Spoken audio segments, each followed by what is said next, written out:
Hey dear, Zumzi here with a really cool new space opera called Shards of Earth by Adrian Tchaikovsky. And what makes this space opera so cool and unique is that it veers into cosmic horror territory, which just makes me really excited. But before I dive more into that, I suppose I should give a brief summary about what this book is about. And just as a fair warning up front, this book is complicated, so I'm gonna try my best to explain it. In the distant future, the whole universe is afraid of these eldritch, moon-sized beings called the Architects, and they are named because they like to rearrange planets into beautiful flower-like shapes. Only this process, as you can imagine, kills all life on the planet, basically. It destroys them.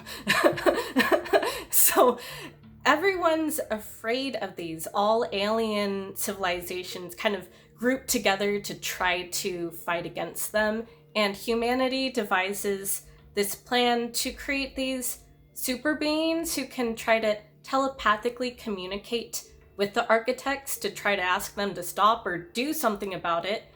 Only communicating with these beings causes insanity, so this is very risky. And these people, by the way, they're called intermediaries because they're trying to mediate between the architects and humanity. And one is called Idris, like Idris Elba. That's all I could think of when I heard his name. But Idris somehow manages to stop one of these architects, and the war is finally over and the architects just kind of stop reappearing. So everyone's at peace.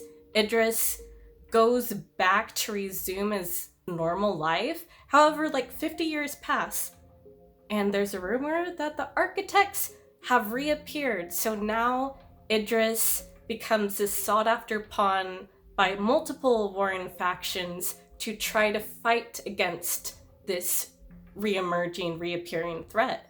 Okay, that's probably the longest summary for a book I've ever done on this channel, but like I've said, this book is complicated.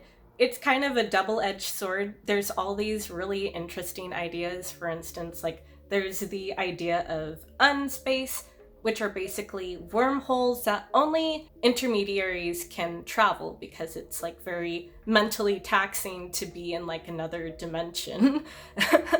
And I also really love the idea of the architects and cosmic horror and causing insanity to anyone who tries to communicate with it. And then the plot thickens. There's also this mysterious alien race who even the architects fear. So there's this underlying mystery of what do the architects want? Who are the race that they fear called the originators? Who are they? They've only the remnants remain. Do they still exist? We don't know. And I gotta say, in the best possible way, the whole alien civilization subplot kind of reminds me of Prometheus with the engineers, and not just because the main character in this book is called Idris, like Idris Elba, who's in Prometheus. But back to this book.